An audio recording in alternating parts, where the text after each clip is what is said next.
On a tous vu cette vidéo circuler dans les médias où est-ce qu'un homme est violemment poussé par un policier sur un mur. Est-ce qu'on est en présence d'abus policiers, de force excessive? On en parle avec la victime en exclusivité à la firme.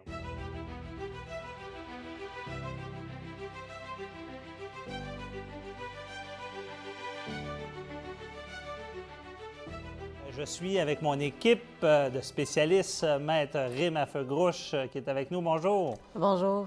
Maître Jean-Paul Boily, notre généraliste.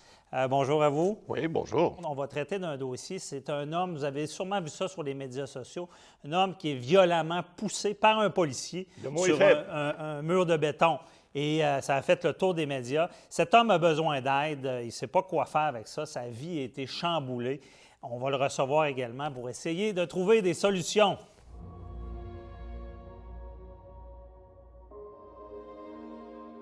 Vous avez vécu une agression par un policier, par l'autorité. Vous avez eu de graves conséquences par la suite. C'est la première fois que vous en parlez. Expliquez-nous, qu'est-ce qui s'est passé cette soirée-là? Un soir, on est allé voir un spectacle. On a décidé de sortir pour aller danser par la suite. On dansait avec un couple d'amis. Tout allait bien. Par contre, on ne portait pas le masque. Comme un peu tout le monde où est-ce qu'on dansait. À ce moment-là, en octobre, on n'avait pas besoin nécessairement... on ne savait pas qu'on était obligé de porter un masque pour danser. Bon, l'alcool était un peu la cause aussi. La police, l'autorité est rentrée. On est venu jusqu'à moi pour me demander de faire avoir le port du masque. Et là, ce policier s'adresse à vous particulièrement. Oui. Et vous demande de mettre votre masque. Oui. Qu'est-ce que vous faites? Première chose que je lui ai dit, c'est « faut mettre un masque en dansant ». Ah, OK, c'est un peu niaiseux. Je dansais, j'étais sous l'alcool. Après le suite, j'ai un masque, là. J'ai un masque sur moi. Donc, votre intention, c'est de mettre le masque. Exactement. Et par la suite, là, il y a une intervention policière. Oui. Mais il se passe combien de temps là, avant que le policier veuille vous arrêter? Là? On parle peut-être de 30 secondes, 15 30 secondes de discussion au maximum, oui. Bon, on arrête l'entrevue ici. Il faut éclaircir le fameux masque. Est-ce qu'on peut procéder à l'arrestation de quelqu'un s'il ne porte pas son masque? Écoutez, cet individu-là, il n'a pas tué personne, là. Il n'a pas commis une infraction grave, il n'a pas commis de voie de fait. C'est une infraction statutaire. Ça mérite peut-être un ticket ou un billet d'infraction, comme on dit, mais pas, certainement pas. Il n'a pas commis une infraction qui pas une mérite... arrestation. Non, sûrement pas. Maître Affegrouche, moi, ce qui m'a marqué, c'est le délai entre le moment qu'il se fait interpeller et une arrestation. Le monsieur parlait de 30 secondes. Est-ce que ça se peut? Non. Impossible. Écoutez, le moyen utilisé est déraisonnable dans cette affaire. Il aurait fallu donner un avertissement à l'individu et dans le cas où il ne respecte pas l'avertissement, après ça, on évalue les autres recours. Parce qu'en plus, personne ne portait le masque dans Oui, cet établissement. ça aussi. On comprend mal un peu ce qui se passe, mais on va continuer à écouter le récit là, pour mieux comprendre. Et là, après 30 secondes, le policier, vous voulez obtempérer. Oui. Il vous pousse, qu'est-ce qui se passe? Ce que je me rappelle brièvement, c'est que je me fais pousser une première charge, je tombe sur les fesses, je me relève toujours en reculant. En reculant? En reculant. Et là, il y a... Est-ce que vous démontrez des signes d'agressivité vis-à-vis du policier? Non. Est-ce que vous semblez vouloir collaborer? Ben oui, mon but, c'est pas de me faire pousser par un policier, mettre mon masque. Là, à ce moment-là, vous ne comprenez pas ce qui se passe? Non, pas du tout. Notre invité ne semble pas comprendre pourquoi il est arrêté. Et là, on va simuler quelque chose. Un policier qui se ferait envoyer promener ou envoyer chier, excusez l'expression, est-ce qu'il aurait le droit d'utiliser une force? Non, écoutez, les policiers, à l'école de police, à Nicolet, qu'on appelle, ils sont formés pour pouvoir intervenir de façon raisonnable, même si les gens font des actes. Ils n'ont pas à intervenir de façon brutale, à moins qu'il y ait des conditions qui peuvent intervenir. Mais si on crache un policier, c'est même pas une raison pour qu'il intervienne, Maître Affegrouche. Il y a des critères avant de faire ça. Il y a 3 raisons qui permettent à un policier d'utiliser la force. C'est si c'est un danger pour le policier, si l'individu est un danger pour lui-même ou encore si l'individu est un danger pour les gens autour de lui. OK. Dans ce cas-ci... Ça arrête là. En tout cas, à moins qu'il danse très, très mal. Mais Blague à part, j'ai quand même parlé à un policier, Daniel Cléroux, enquêteur à la retraite, qui explique c'est quoi la force qu'un policier peut utiliser lors d'une arrestation. On l'écoute à l'instant. On enseigne un cours qui s'appelle communication tactique. Ça veut dire qu'il faut apprendre à discuter avec les suspects, avec les personnes qu'on va arrêter, peu importe le cas. Quelqu'un qui est en crise ou qui est fâché, ben, il dit des choses qu'il ne veut pas dire des fois, puis le policier, ben, il est obligé de les accepter parce que ce n'est que des paroles. Fait qu'il faut être capable de prendre son temps, désamorcer la situation et, si c'est le cas, procéder à l'arrestation le plus doux possible. Mais là, parce qu'on s'entend qu'il y a une vidéo qui a fait le tour du Québec, on vous voit projeté sur un mur de béton violemment. Et expliquez-nous là, comment ça s'est passé. C'est par la suite de la première poussée que j'ai eue. Je me suis relevé et je vois les deux policiers me charger, en réalité, venir vers moi. Puis j'ai levé mes mains comme toute bonne personne qui ne veut pas se faire pousser et qui ne comprend pas trop ce qui se passe. En levant mes mains, c'est là que j'ai subi la charge, en réalité. C'était même plus une poussée, je ne sais pas pourquoi tu cours qu'on te pousse. Là. La charge contre le mur.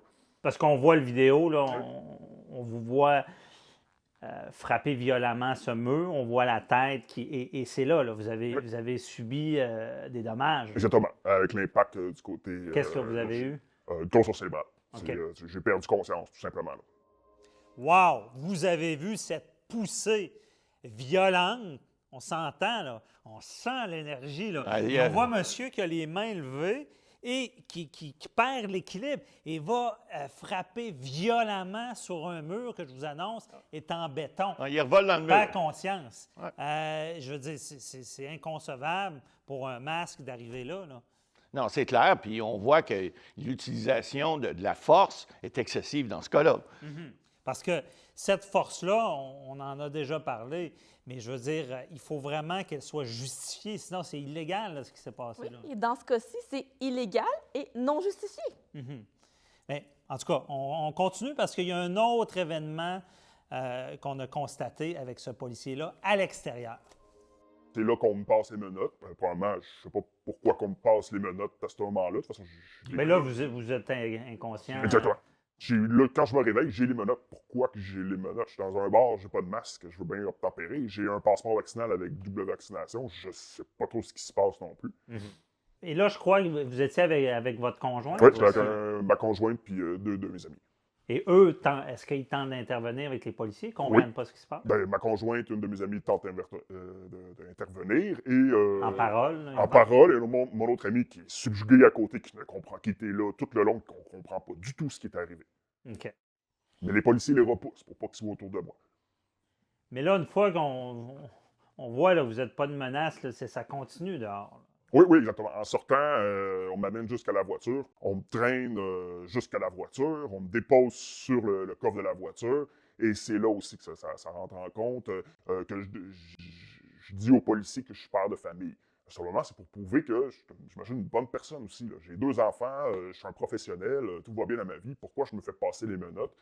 C'est correct que je dansais pas de masque. Je pense pas que ça mérite jusqu'à là une brutalité comme ça. Mm-hmm. Et le policier... Mais est-ce que justement, on vous lâche une fois qu'on sait ça? Non, pas du tout. J'ai encore les menottes. Je suis encore sur la voiture de police et je dis que je suis père de famille. Et la seule chose qui me fâchait, c'est de me faire dire « je me crisse de tes enfants ». Une police qui se crisse de mes enfants.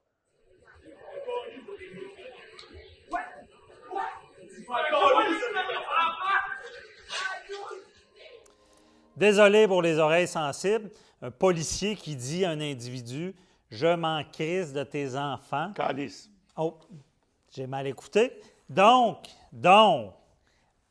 maître à feu grouche, est-ce que c'est légal de dire ça pour un policier? Déontologiquement parlant, non. OK. C'est légal, mais en déontologie, on ne peut pas. Non, il sera dans le fond, c'est sûr qu'il va y avoir un blâme d'un point de vue déontologique, d'un point de vue légal. Est-ce qu'on peut le poursuivre pour ça? Non. Parce que c'est le respect qui est en jeu. Écoutez, il y a une question de respect, puis il y a une question aussi, écoute, les forces constabulaires, ce qu'ils peuvent faire, puis ce qu'ils font en général, ils le font bien. Mais là, on voit qu'un, il y a une force excessive, puis deux, on voit que l'individu, il a peut-être une attitude qui n'est pas si belliqueuse que ça. Il ne comprend pas ce qui y arrive, mais là, il dit, quand je suis un père de famille, j'ai des enfants, puis le policier dit répondre ce que vous avez dit tout à l'heure, je ne répéterai pas. Je veux dire, c'est inconcevable. On ne peut pas, dans une société comme on vit, penser que des individus vont vivre ce genre de situation-là. Mais c'est intéressant et on va réécouter Daniel Cléroux là-dessus encore une fois parce qu'il nous explique, là, le policier, non, il ne peut pas faire ça. On l'écoute. Non, on ne peut pas dire ça. Pour aucune considération, on doit dire ça. Par contre, le policier, lui, lorsqu'il reçoit l'information, je suis père de 3 enfants, tu ne devrais pas me faire ça. Justement, c'est ce qu'il faut qu'il dise au monsieur ou au suspect. C'est pas parce que vous êtes père de famille, monsieur, que vous avez le droit de faire ce que vous avez fait. Mais là, c'est pas fini, là, parce une fois qu'il dit ça, là, vous êtes mis au sol, là, même si vous êtes menotté. Il pleut, je suis mis au sol, je suis projeté au sol. Par contre, je suis attaché avec les 2 mains dans le dos. Fait que c'est tout mon corps qui subit le choc à terre. À ce moment-là, je ne sais pas trop ce qui arrive. J'ai mal aux côtes, j'ai mal à la tête. On sait que l'impact est se passé au côté gauche ici. Par contre, moi, j'ai une cicatrice et je saignais du côté droit ici. Je suis projeté au sol. Après ça, ils me prennent et me mettent dans la voiture de police. Ben, me mettent ça. Et là, par la suite, est-ce qu'on vous amène à l'hôpital ou vous êtes blessé, là? Je suis blessé. Non, on vient me porter chez lui. Avec ce que monsieur explique, est-ce qu'on peut penser à une détention illégale ici? Dès le moment où on procède, où on passe les bracelets, là, les menottes à l'individu, il est en état d'arrestation. Ce monsieur-là il n'a plus le contrôle de ses faits et gestes. On le contrôle. Et à partir de ce moment-là, il est considéré en arrestation. Et là, il est dans la voiture. On ne va pas le porter à l'hôpital, on le libère chez lui. Ça peut mettre ce doute là, sur le fait qu'il n'était peut-être pas réellement en état d'arrestation. Bien, ça met des doutes sur les motifs parce que si on met en arrestation quelqu'un, généralement, on l'amène au poste de police. Le laisser chez soi, généralement, c'est pour des infractions qui sont plus associées à un ticket. Fait que ça met des doutes. OK. Je comprends que c'est particulier. On pourrait être en présence de cette détention illégale. On continue de l'écouter, son récit. Évidemment, est-ce que vous avez eu peur pour votre vie, votre santé? Vous vous rendez compte que vous ne pouvez plus travailler de la même manière. Est-ce que maintenant, vous pensez à poursuivre le policier ou la police là, pour ces événements-là? On y pense. On y pense fortement. Parce que qu'est-ce que vous voudriez faire? Qu'est-ce que vous voulez suite à ça? Là, avoir justice. OK.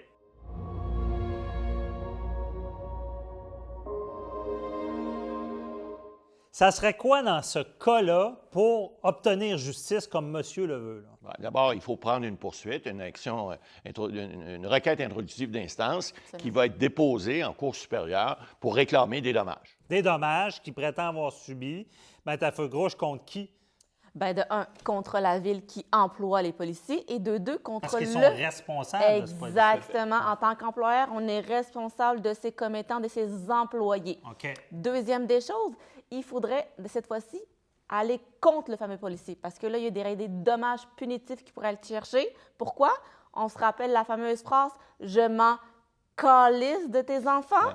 Écoutez, c'est vraiment de la nuisance, de la malveillance. Ça mérite une punition. Absolument. Donc, les dommages punitifs sont tout à fait appropriés dans ce cas-là. En plus des autres dommages qu'on pourrait évaluer, je ne sais pas si vous avez vérifié la jurisprudence, mais il y a certainement des dommages importants. Oui, et là, tout le monde se pose la question, combien ça vaut, ce genre d'action-là par un au niveau policier? de la jurisprudence au Québec, on le sait, on n'est pas aux États-Unis, donc on peut y aller à partir de 90 000 et plus.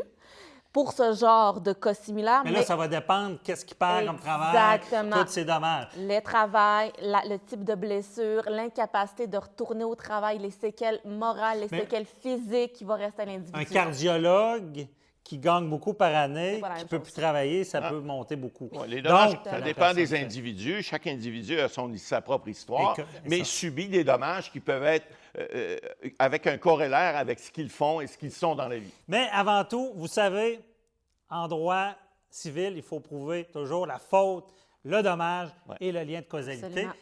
c'est ce qu'on va vérifier comment on peut prouver ça. On va prendre les procédures Absolument. adéquates. Maître Boily, une chance qu'il y ait une vidéo aussi. Bien, heureusement. Souvenez-vous, le policier à Montréal, l'individu qui était... Monsieur Camara. Bon, souvenez-vous de ça. Il n'y a pas de vidéo, ce gars-là. Il sera probablement encore en prison. Alors, aujourd'hui, on a une preuve, comme je l'avais dit, à faire. Et heureusement, on a ces vidéos-là qui vont aider beaucoup pour faire une preuve en cour supérieure dans un dossier comme celui-ci. Parfait. Je suis persuadé qu'on va pouvoir l'aider. On va voir si vous obtiendrez justice dans ce dossier-là. Je vous le souhaite parce que, évidemment, dans notre société, les autorités sont très importantes. Jamais on minimise ça. Mais quand même, il faut dénoncer ces abus-là. Et je vous remercie de nous en avoir parlé, d'avoir témoigné à ce sujet-là. Merci, Martin.